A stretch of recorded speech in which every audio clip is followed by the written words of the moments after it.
guys, ayan, hatid ko yung anak ko sa school. Oh! Ganun daw siya. Ayan, after this, mag-grocery naman ako. See you later!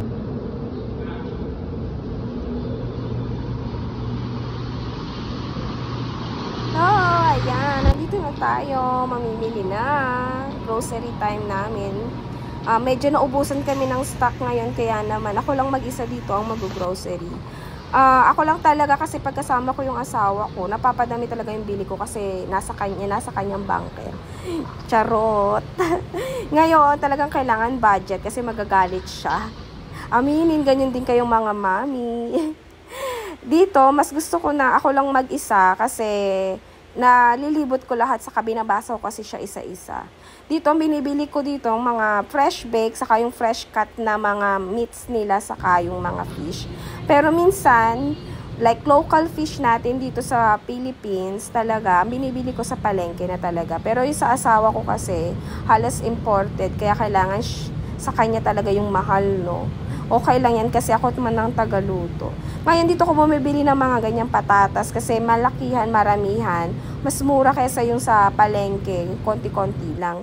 And then, ayan, nagtingin-tingin na rin ako dyan kung anong makita ko. Then, yung mga kailangan ko lang yung binili ko dito. Di tulad dati na kahit ano na lang makita ko na nagkikrave ako ganyan, binibili ko. Pero ngayon guys, kailangan budget talaga.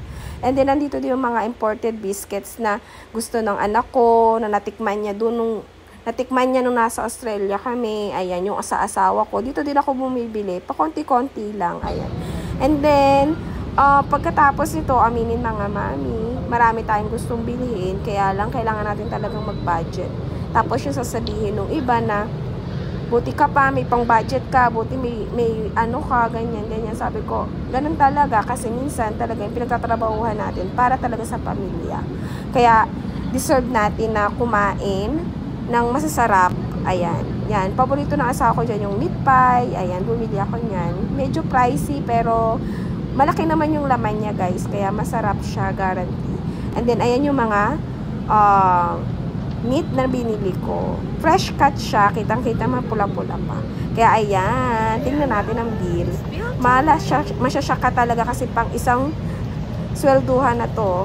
Ayan na, 25,000. Ay! Oh my God. Kaya ayan. Pero guys, matagal sa akin to. Yung mga binibili ko matagal. Ayan. Thank you for watching. See you on my next video. Bye!